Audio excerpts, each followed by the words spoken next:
In a society where the role of police officers is to protect and serve, a shadowy underbelly exists. Some within the ranks abuse their power for personal pleasure and to manipulate others. These incidents explore the tension between the noble mission of law enforcement and the corrupt few who tarnish its image. What happens when those we trust to protect us betray that trust? Let's find out. But before that, why don't you take a minute to like and subscribe to our channel for more thrilling content? So let's get to our first incident. In June 2022, a former police officer named D'Angelo Reyes from the Tulsa Police Department faced serious charges. He was accused of doing something very wrong while he was on duty. Before the incident, Reyes saw a woman, and he recorded their conversation on his body camera.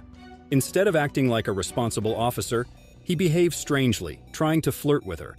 After a short talk, he turned off his body camera. But the problem was that during this time, he was planning to take advantage of and sexually assault the woman. Even though he was supposed to be working to find a murder suspect, Reyes got the woman's phone number and learned where she was staying.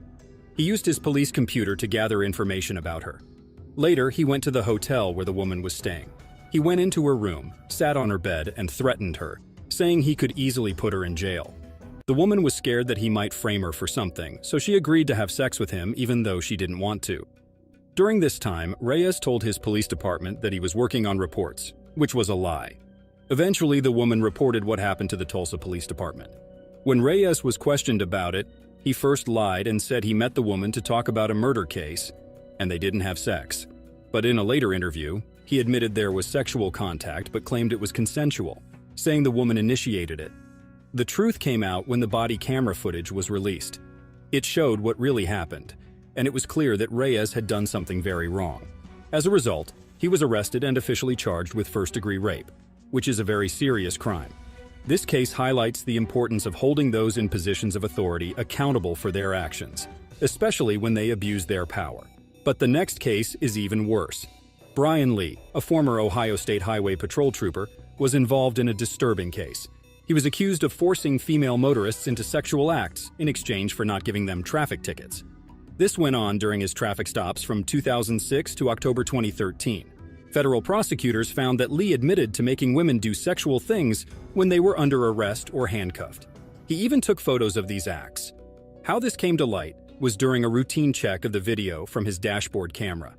In the videos, Lee was heard asking unusual questions to women he had pulled over.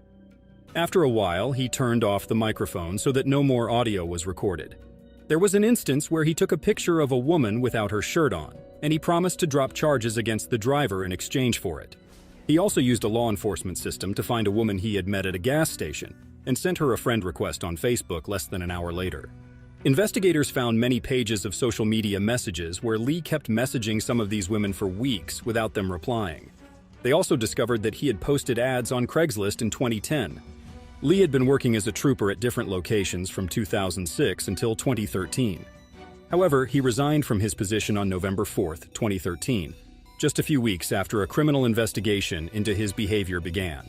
In the end, Lee faced federal charges for violating the civil rights of at least 4 women and cyberstalking. He pleaded guilty and was sentenced to 60 months in federal prison, which he served at the Federal Correctional Institution in Danbury, Connecticut.